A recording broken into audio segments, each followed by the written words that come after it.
Ang Malampaya Project sa West Philippine Sea ang kauna-unahang natural gas extraction project sa buong bansa. Ang bilyon-bilyong pisong kita mula dito o mas kilala sa tawag na Malampaya Fund, inaasahang magdadala ng liwanag sa buong bansa, lalo na sa Palawan na nakakasakop dito. Ayon sa batas, dapat gamitin ang Malampaya Fund sa mga proyektong may kinalaman sa enerhiya, tulad ng paglalagay ng kuryente sa bawat barangay. Pero sa pinakahuling tala ng Department of Energy o DOE, halos 5 milyong kabahayan sa buong bansa walang kuryente.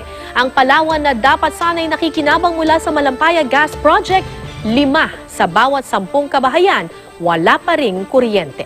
GMA News investigates saan napunta ang bilyon-bilyong pisong Malampaya Fund. Narito ang report ni Joseph Moro.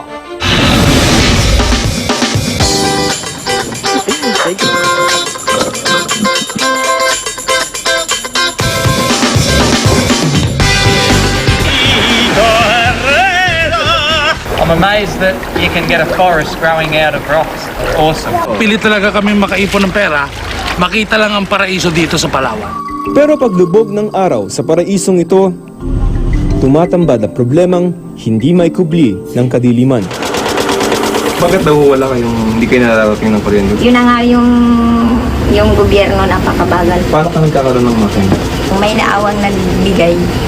Kasi nga po yung problema na namin ilaw. Kulang yung kapasidad ng makina, hindi kayang 24 hours ng supply ng kuryente. 30 minuto mula sa sentro ng El Nido, mas malala pa ang problema sa barangay Bagong Bayan. Si Lola Enriqueta, 100 taong gulang na. Pero kung tatanungin mo kung ano ang kuryente, natatawa lamang siya. Galing na sa poste yung ilaw, gusto niyo yung ganon? Ayawan, hindi ko na rin alam. Nakapunta ka ba ng mga lugar na may kuryente nung bata-bata? Wala, Saan niyo talaga alam? bago na lang yan. Yung ganitong estado ninyo, hindi po ba kayo nahihirapan na walang kuryente? Mahirap nga. Dahil maski mahirap ay inatis. Taste. Si Mang Leopoldo, kung pwede nga lamang hindi na raw magsisindi ng gasera. Noong 2001, namatay ang kanyang anak, pamangkin at pinsang buntis matapos sumabog ang gaserang sinalinan nila ng gasolina. Misis ko, nakita niya nag-aapo yung anak namin na isa, inyapos niya. Kaya doon din nasunog siya. Mahigit 100 barangay sa Palawan, wala pa rin kuryente.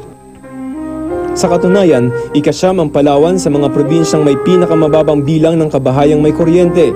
Malaking kabalintunan kung tutuusin, lalo na sa probinsyang matatagpuan ang Malampaya Gas Field, isang pasilidad na nagsusupply ng halos 45% ng kuryente sa Luzon. Bakit kulang-kulang ang kuryente? Kasi hindi natin ma-connecta to. Feasibility-wise and financial-wise, mahirap i-connecta at para linyahan yan, napakalaki ng halaga kung at all possible. Alinsunod sa Local Government Code, 40% dapat ng kita ng Malampaya ang mapupunta sa Palawan. Pero mula 2004, 2% o halos 4 na bilyong piso pa lamang daw ang natatanggap ng probinsya. Ang Palawan Electric Cooperative o PALECO na isa sa 2 kooperatiba nagpapailaw sa lalawigan, noong nakaraang taon lamang daw nagsimulang makakuha ng pondo mula sa National Electrification Administration ng NEA. Agosto huling nakatanggap ng pera ang PALECO, nagkakahalaga ito ng 38 milyong piso para sa 5 barangay. Sabi ng lokal na pamahalaan, mas masigla pa sana ang kalakalan sa Palawan kung sagana ang supply ng kuryente sa lalawigan.